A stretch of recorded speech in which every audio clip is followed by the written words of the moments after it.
بسم اللہ الرحمن الرحیم۔ مسلمانوں، مدینے کی گلیاں وہی مقدس راہیں جہاں حضور صلی اللہ علیہ وسلم کے نقوش قدم ہیں۔ وہ جگہیں آج بھی ادب کی سانس لیتی ہیں، احترام کی خوشبو بکھیرتی ہیں۔ یہ کوئی عام مقام نہیں، یہ وہی نازک اور احساس بارگاہ ہے جہاں آوازیں نہیں دل بولتے ہیں، جہاں میرے بھائیوں الفاظ نہیں عقیدتیں بولتی ہیں۔ یہاں آنے والوں کو حتیٰ کہ لہجے بھی سنبھال کر رکھنے کا حکم دیا گیا ہے۔ بارگاہ مصطفیٰ صلی اللہ علیہ وسلم میں آواز کا اتار چڑھاؤ بھی ادب کا امتحان ہے۔ حضرت صاحب بن یزید رضی اللہ تعالیٰ عنہ فرماتے ہیں کہ میں مسجد نبوی کے ایک کونے میں بیٹھا تھا کہ اچانک مجھے ایک کنکر لگا۔ میں نے پلٹ کر دیکھا تو امیر المومنین حضرت عمر فاروق رضی اللہ تعالیٰ عنہ تھے۔ میں ادب سے کھڑا ہوا اور عرض کی، امیر المومنین، آپ نے مجھے کنکر کیوں مارا؟ حضرت عمر فاروق رضی اللہ تعالیٰ عنہ نے فرمایا، وہ دو آدمی زور زور سے گفتگو کر رہے ہیں، انہیں میرے پاس لاؤ۔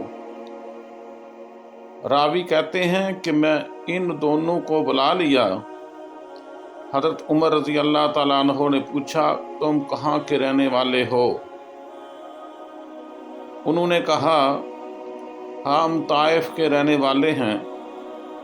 امیر المومنین نے جواب دیا، اگر تم مدینے کے رہنے والے ہوتے تو میں تمہیں سخت سزا دیتا۔ تمہیں معلوم نہیں یہ رسول اللہ صلی اللہ علیہ وسلم کی مسجد ہے اور یہاں آوازیں بلند نہیں ہوتی۔ سبحان اللہ، سبحان اللہ و بحمدہ سبحان اللہ العظیم۔ یہ تھا صحابہ اکرام کا ادب، یہ تھی بارگاہ مصطفیٰ صلی اللہ علیہ وسلم کے احترام کی کیفیت۔ ایک اور واقعہ میں آپ کو سناتا ہوں، سنیے۔ امام مالک رحمۃ اللہ علیہ نے 40 سال تک روضہ رسول کے قریب بیٹھ کر حدیث پڑھائی۔ 40 سال اور پوری زندگی میں کبھی ایسا نہیں ہوا کہ حدیث کی کتاب کا صفحہ پلٹتے وقت بھی آواز پیدا ہونے دی ہو۔